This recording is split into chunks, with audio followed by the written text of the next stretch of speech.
Assalamualaikum warahmatullahi wabarakatuh. Perkenalkan, nama saya Ulia Safitri dengan nomor NIM 2306020009 dari Tatris IPA 3A. Pada video kali ini saya akan menjelaskan mengenai klasifikasi makhluk hidup. Nah, sebelum kita mempelajari klasifikasi makhluk hidup, ada baiknya kita mengetahui konsep dari klasifikasi makhluk hidup itu sendiri. Untuk yang pertama ada tujuan klasifikasi, yang kedua manfaat klasifikasi, yang ketiga prinsip klasifikasi, dan yang keempat ada dasar klasifikasi, dan yang terakhir ada sistem klasifikasi. Selanjutnya, pembahasan yang pertama adalah tujuan klasifikasi. Klasifikasi itu sendiri memiliki 6 tujuan. Yang pertama, untuk mengelompokkan makhluk hidup berdasarkan persamaan dan ciri-ciri yang dimiliki. Kedua, mendeskripsikan ciri jenis makhluk hidup untuk dapat membedakan dengan jenis makhluk hidup lainnya. Yang ketiga, untuk mengetahui kekerabatan antara makhluk hidup. Yang keempat, memberi nama makhluk hidup yang belum diketahui namanya. Dan yang kelima, menyederhanakan objek studi sehingga kita dapat mempermudah dalam mempelajarinya. Untuk yang terakhir atau yang keenam, untuk mengetahui tingkat evolusi makhluk hidup atas dasar kekerabatannya. Selanjutnya, ada manfaat klasifikasi. Klasifikasi makhluk hidup memberikan dua manfaat. Yang pertama, memudahkan kita dalam mempelajari makhluk hidup yang sangat beraneka ragam. Yang kedua, untuk mengetahui hubungan kekerabatan antara makhluk hidup yang satu dengan makhluk hidup yang lainnya. Selanjutnya, prinsip-prinsip klasifikasi. Terdapat 3 prinsip. Yang pertama, untuk mengidentifikasi ciri-ciri suatu makhluk hidup atau pencanderaan. Yang kedua, mengelompokkannya sesuai dengan kriteria yang kita inginkan atau pengklasifikasian. Dan yang ketiga adalah pemberian nama kelompok. Selanjutnya ada dasar klasifikasi. Terdapat 4 dasar untuk mengklasifikasikan makhluk hidup. Yang pertama, ciri fisik. Seperti halnya pada hewan ayam dan elang, keduanya memiliki sayap, namun kedua sayap tersebut memiliki fungsi yang berbeda. Selanjutnya ada ciri morfologi dan anatomi. Dapat dilihat pada macam-macam bentuk paruh unggas yang disesuaikan dengan jenis makanannya. Selanjutnya ada ciri biokimia, seperti terdapat dalam protein, DNA, enzim, dan lain sebagainya.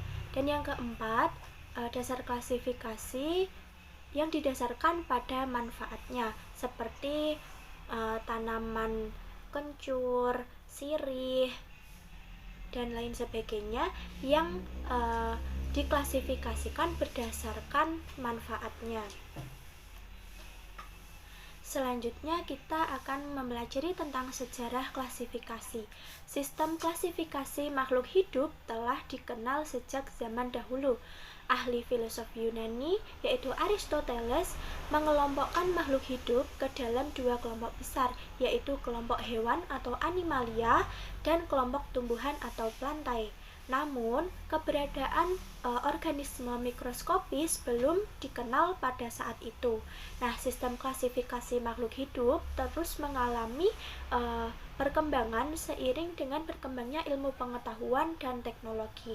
Sistem klasifikasi makhluk hidup dikelompokkan dalam satu kelompok besar yang disebut dengan kingdom.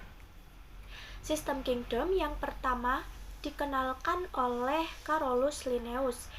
Sistem kingdom pun terus mengalami perubahan dan perbaikan hingga sekarang dan sering menjadi pro dan kontra bagi para ilmuwan.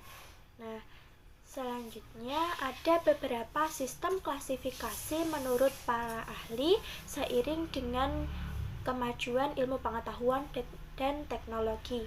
Yang pertama adalah ilmuwan Carolus Linnaeus yang mengemukakan penemuannya pada tahun 1735. Carolus Linnaeus mengemukakan dua sistem kingdom. Yang pertama kingdom Animalia, yang kedua kingdom Plantae. Selanjutnya penemuan tersebut terus dikembangkan oleh Ernst Haeckel pada tahun 1866 yang menambahkan sistem dua kingdom menjadi sistem tiga kingdom, yaitu kingdom Animalia, kingdom Plantae, dan kingdom Protista. Selanjutnya seiring dengan kemajuan teknologi dan pengetahuan, ilmuwan Herbert Copeland juga mengemukakan penemuannya pada tahun 1956, yaitu sistem 4 kingdom. Yang pertama kingdom Animalia, kedua kingdom Plantae, ketiga kingdom Protista, dan yang keempat adalah kingdom Monera. Selanjutnya penemuan dikemukakan lagi oleh Robert H. Whittaker pada tahun 1969 yang mengemukakan sistem 5 kingdom.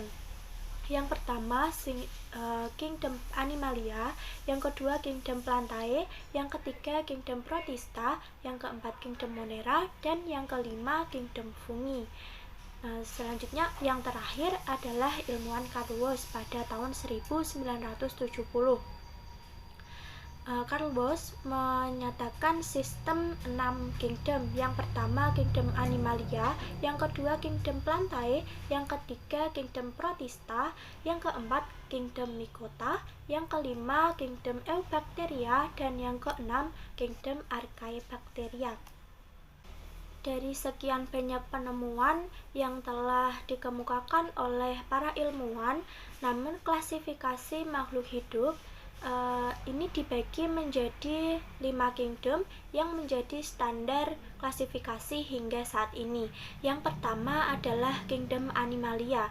Nah, sebagaimana yang kita tahu bahwa hewan adalah makhluk hidup dengan ciri utama tidak dapat membuat makanannya sendiri, alias hidup dari memakan makhluk hidup lain. Nah, berdasarkan kepemilikan tulang belakangnya, kingdom ini dibagi menjadi 2 kelompok, yaitu Avertebrata yang tidak memiliki tulang belakang dan Vertebrata, yaitu hewan yang memiliki tulang belakang.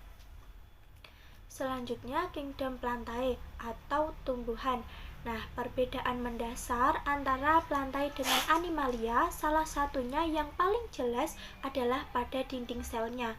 Semua makhluk hidup yang ada dalam kingdom Plantae memiliki dinding sel. Nah, sementara kingdom Animalia tidak memilikinya. Nah, itulah mengapa batang pohon cenderung lebih kaku dan keras jika dibandingkan dengan kulit hewan maupun kulit manusia. Nah, kingdom Plantae ini berdasarkan ada tidaknya pembuluh angkut dibagi menjadi 2, yaitu tumbuhan berpembuluh yang terdiri dari golongan lumut dan tumbuhan tidak berpembuluh yang terdiri dari golongan tumbuhan paku dan tumbuhan berbiji atau spermatopita. Selanjutnya ada kingdom Monera. Kingdom Monera adalah kerajaan hewan yang berisikan bakteri sel tunggal tanpa membran inti sel. Nah, kingdom Monera terdiri dari organisme prokaryotik uniseluler atau yang biasa disebut dengan bakteri. Adapun ciri-ciri kelompok Monera antara lain bersifat uniseluler, bentuk selnya bervariasi, bersifat prokaryotik, memiliki dinding sel, dan tidak memiliki organel bermembran. Selanjutnya ada kingdom Protista. Protista merupakan kelompok makhluk hidup yang mirip dengan kingdom Monera. Perbedaan utamanya hanyalah pada membran intinya. Nah, kingdom Protista memiliki membran inti atau yang biasa disebut dengan eukariotik. Ukurannya tergolong cukup beragam, mulai dari yang berukuran mikroskopis sampai yang makroskopis atau dapat dilihat tanpa bantuan mikroskop. Nah, ada beberapa makhluk hidup yang hanya bersel satu dan ada juga yang bersel banyak. Ada yang sifatnya menyerupai hewan atau tidak dapat membuat makanannya sendiri, ada yang sifatnya menyerupai tumbuhan atau dapat membuat makanannya sendiri, dan ada juga yang menyerupai jamur. Nah, pengelompokan protista yang menyerupai hewan disebut protozoa, sedangkan kelompok protista yang menyerupai tumbuhan disebut alga. Untuk yang selanjutnya ada kingdom fungi atau jamur. Semua jenis jamur yang ada di dunia ini termasuk dalam klasifikasi kingdom fungi. Nah, jamur tidak memiliki klorofil seperti tumbuhan. Itulah sebabnya jamur menjadi klasifikasi makhluk hidup baru bernama fungi. Nah, ciri-ciri dari kingdom fungi adalah yang pertama, tubuh belum dapat dibedakan antara akar, batang, dan daun. Yang kedua, struktur sel yang menyusun tubuh fungi bersifat eukariotik. Inti selnya memiliki membran inti dan memiliki dinding sel yang terbuat dari kitin. Yang ketiga, tidak berklorofil sehingga tidak bisa membuat makanannya sendiri. Dari setelah kita mempelajari 5 kingdom, sekarang kita akan mempelajari macam-macam sistem dari klasifikasi. Yang pertama ada klasifikasi sistem alami.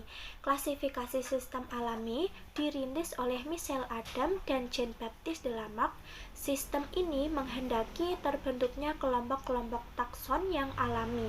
Artinya, anggota-anggota yang membentuk unit takson terjadi secara alamiah atau sewajarnya, seperti yang dikehendaki oleh alam.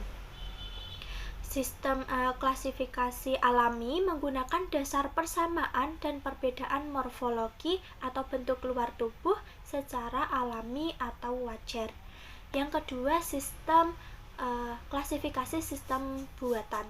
Klasifikasi yang menggunakan satu atau dua ciri pada makhluk hidup. Sistem ini disusun dengan menggunakan ciri-ciri atau sifat-sifat yang sesuai dengan kehendak manusia. Nah, atau sifat yang lainnya. Adapun ciri yang digunakan berupa struktur morfologi, anatomi, dan fisiologi, terutama alat reproduksi dan habitatnya.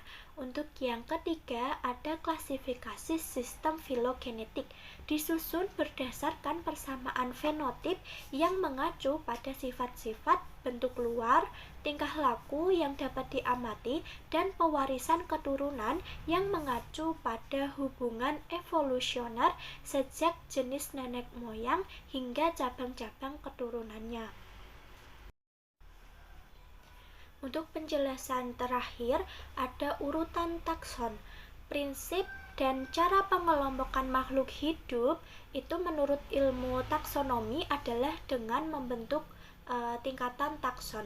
Takson adalah kelompok makhluk hidup yang anggotanya memiliki banyak persamaan ciri. Nah, takson disusun dari tingkat tinggi ke tingkat rendah. Dengan demikian, semakin tinggi tingkatan takson, maka semakin umum persamaan ciri-ciri yang dimiliki oleh suatu makhluk hidup. Nah, sebaliknya, semakin rendah tingkatan takson, maka semakin khusus persamaan ciri-ciri yang dimiliki oleh suatu makhluk hidup. Nah, tingkatan takson ini pada takson hewan dan takson tumbuhan memiliki perbedaan. Untuk takson hewan terdiri dari kingdom, phylum, kelas, ordo, famili, genus, dan spesies. Nah, sedangkan pada takson tumbuhan terdiri dari kingdom, divisi, kelas, ordo, famili, genus, dan spesies. Nah, itu tadi materi mengenai klasifikasi makhluk hidup. Sekian yang dapat saya sampaikan. Terima kasih. Wassalamualaikum warahmatullahi wabarakatuh.